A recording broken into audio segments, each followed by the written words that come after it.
How does this year end up a success in your opinion?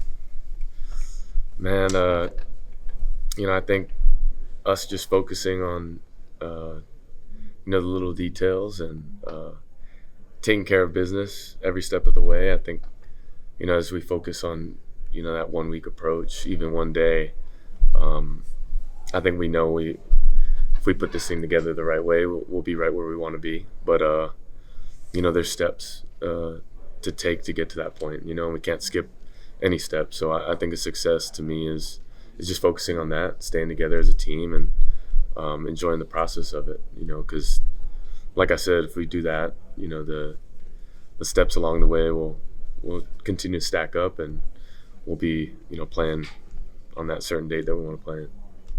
It's been a difficult 48 hours for you. Probably not the people you want to be talking to right now are us. But, all good. Just I guess how are you doing? Yeah, I'm good. Heartbroken. I think you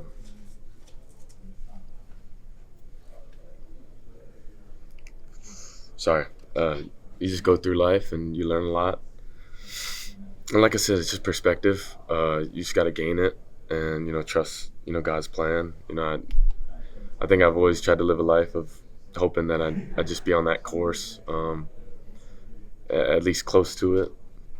And if that's, something that, we've kind of had to go through, then, so be it. But, yeah, I think when you have friends in your life, even if it's a furry friend, they make you smile a bunch. And in a hectic world, I guess it slows it down for you. And, I love, my girlfriend to death because she's my rock too through this all. So great support system. And, you just learn a lot from, different people in life. And, I continue to choose to smile about the good things and kind of learn about the rest. What's the biggest thing you learned from winning? I'd say perspective, going through a spring full of learning and ups and downs. Every time I came home, good or bad, he had a smile on his face and was excited to see me. And I think you learn from that in terms of just taking it day by day and not taking anything for granted. We play a special game that teaches you so much as well.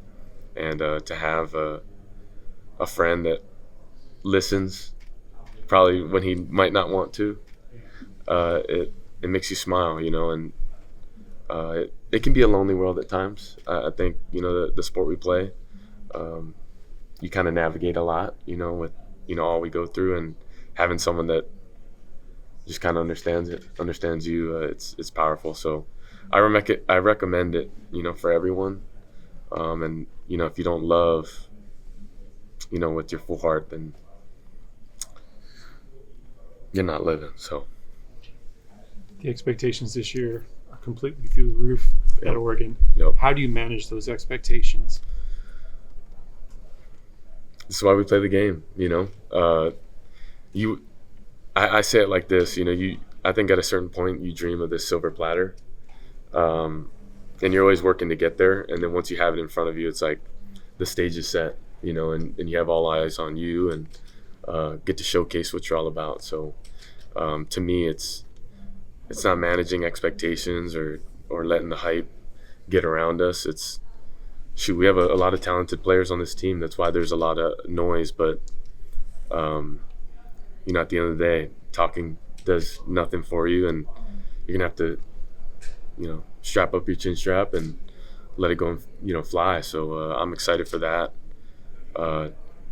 Another joy of mine is football.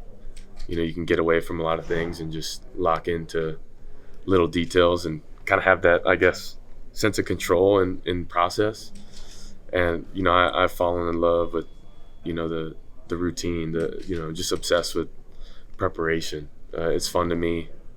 And it's exciting because you get to, dive into, a team's DNA and find the, solutions to a problem. So I think we're all chasing, our purpose and passion in life. And as you find that, solving problems has been a part of mine. So with Dillon, I don't know that we always, not to dwell, but we don't always get to see athletes as human beings who go through the same things in life that we sometimes deal with. And can you tell us a little more about your pup? Like when did you get your pup and Yeah, I got him a week before spring ball, which is crazy enough. A week before fall camp, he passed. But yeah, just I don't know. I think if it can shed light on, the being vulnerable and just showcasing that we all go through things, and I think it's changed my perspective too.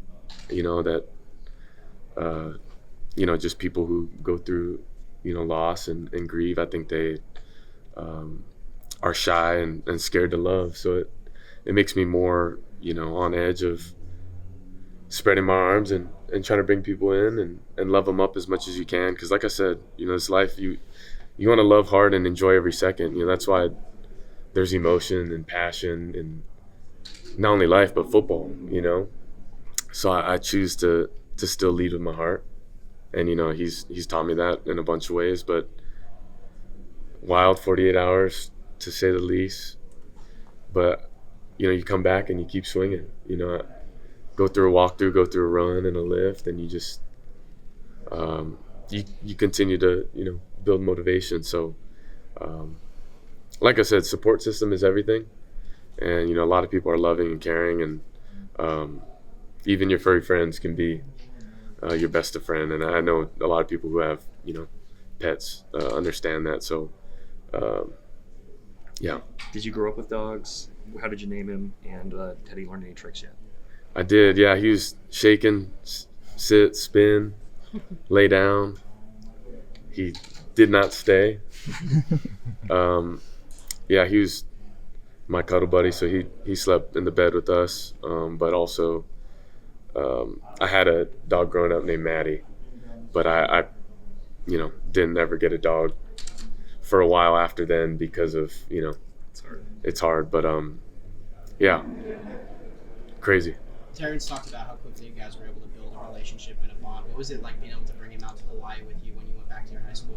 Yeah, amazing. It was last minute, and T-Ferg really has been my best friend, from the beginning. That just speaks on, us meshing well together, but our girlfriends also getting along, and I think it's hard, as you meet people, finding 4 people that get along and have a dynamic that kind of just match, and humor and personality. It was just so easy, and I love T-Ferg. He's my brother, and when I go through hard things like this, or he's going through hard times, throughout his spring, and even congratulating him on his future wife. Just like being able to live, kind of through that lens together. We work hard. We go eat together, and then wake up and do it again and enjoy like trips to Hawaii. So he's a brother for life, and I think within 7 months you build this connection, but also trust with someone. So I'm excited to go to war with them, and she could have a ton of fun spinning it. So You said in the spring that you felt like you were ahead on this transfer because of your previous transfer. Yeah. Where do you think you're ahead of compared to this time at Oklahoma a few years ago to this time at Oregon now? What do you think you're ahead of? I think I'm a lot more confident in who I am and knowing myself. I think you're always in a chase of finding that. But, this year I knew what the difficult, part of it was going to be is time is of the essence, and learning an offense and, having command and control of it. It's like getting a new car, but, there's new buttons and accessories, but you got to go out and race it, and as you find more about it, you can do more fun tricks and kind of show off while doing it. But, I just feel like I have full command of it now. I have trust and belief in not only the guys, which definitely, elevated, kind of the process of it, but also just the offense in general and scheme, and feeling really comfortable about going through my, progressions, pre-snap, post-snap, protection, communication, and then just defensive ID. So on all those levels, there's multiple layers, but I'm speaking the right language, and it's translating for both of us. So Piggybacking off the question, what specifically are you working on in the next 4 weeks, as Coach Lanning says these 4 weeks are critical? Yeah, setting the tone for the season, dominating, setting the foundation of, the type of offense we want to be, but also the type of team.